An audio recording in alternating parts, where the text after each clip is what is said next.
Bismillahirrahmanirrahim. Assalamualaikum warahmatullahi taala wabarakatuh. Tuan-tuan dan puan-puan sekalian, sempena kita akan menyambut bulan Ramadan pada tahun 1443 Hijrah.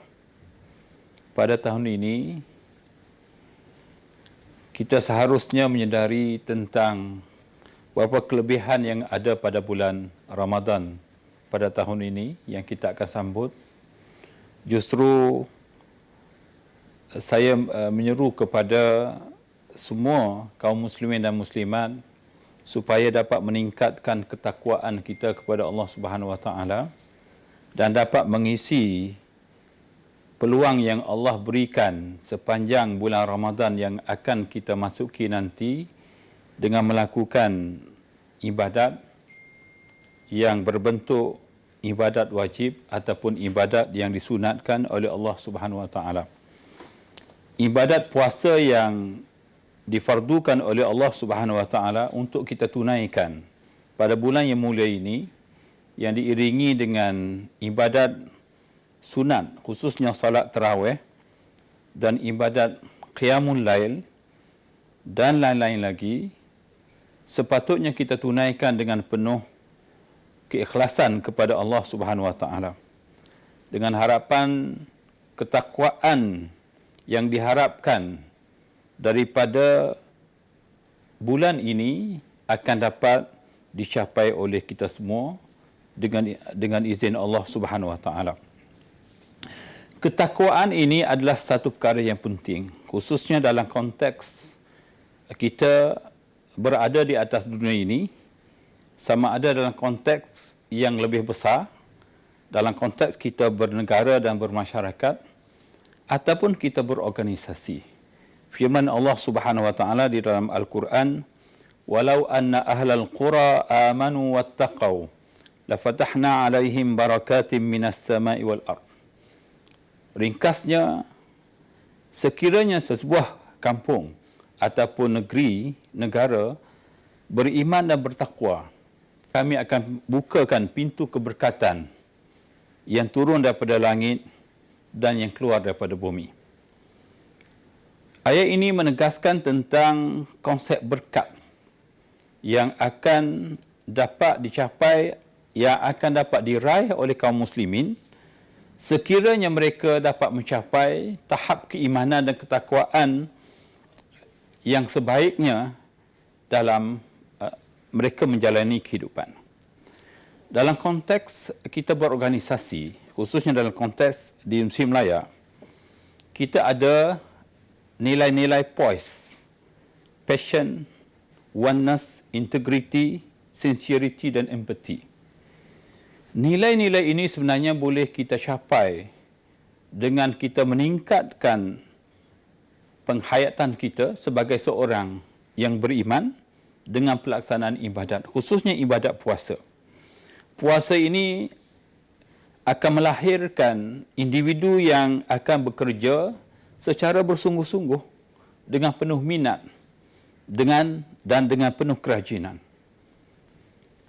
Dan pekerjaan yang dibuat itu dilakukan dengan penuh keikhlasan dengan mengharapkan keredaan Allah Subhanahu Wa Taala, dilakukan dengan penuh integriti, tidak ada berlaku salah guna kuasa, tidak akan berlaku apa-apa penyelewengan kerana ianya bertentangan dengan konsep takwa. Bulan ini juga melahirkan individu yang bersifat empati kepada orang lain. Khususnya ialah kita menjadi seorang yang prihatin terhadap mereka yang lain, khususnya mereka yang menerima musibah dalam kehidupan ataupun diuji dengan berbagai-bagai ujian oleh Allah Subhanahu Wa Taala. Bulan ini juga ialah bulan untuk melahirkan kesatuan di kalangan umat Islam. Jadi sebab itulah sekiranya nilai-nilai ini dapat dipupuk, dia akan melahirkan satu suasana kehidupan dalam konteks bernegara, bermasyarakat dan juga berorganisasi dalam bentuk yang sebaik-baiknya. inilah sebenarnya sebahagian daripada tanda-tanda keberkatan yang dapat kita lihat dalam sebuah organisasi. Jadi sebab itulah saya menyeru kepada semua kaum muslimin dan muslimat, khususnya warga Akademi Pengajian Islam, warga Muslim Melaya dan seluruhnya, supaya penghayatan yang kita lakukan ini boleh menjadi satu perangsang ataupun akan menjadi satu faktor yang akan meningkatkan kualiti ketakwaan kita kepada Allah Subhanahu Wa Taala sepanjang latihan sebulan ini, dan dalam masa yang sama selepas daripada tempoh sebulan ini kita akan dapat melahirkan insan yang mempunyai kualiti kerja, mempunyai kualiti pengurusan, kecekapan dan mempunyai nilai-nilai yang mulia yang dihasilkan menerusi latihan sebulan dalam bulan Ramadan ini. InsyaAllah pada bulan ini, Akademi Pengajian Islam akan menyediakan beberapa siri tazkirah pada bulan Ramadan yang akan diberikan oleh para asatizah, profesor dan pensyarah daripada berbagai jabatan daripada Akademi Pengajian Islam yang datang daripada latar belakang bidang yang berbeza untuk dijadikan sebagai satu panduan kepada kita semua. Dan semoga siri-siri tazkirah yang akan disampaikan nanti boleh diambil panduan dan pedoman oleh kita semua supaya kita dapat menjadi seorang mukmin yang beriman, bertakwa lebih baik daripada sebelum ini.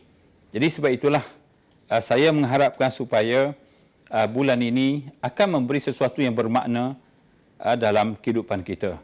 Assalamualaikum warahmatullahi taala wabarakatuh.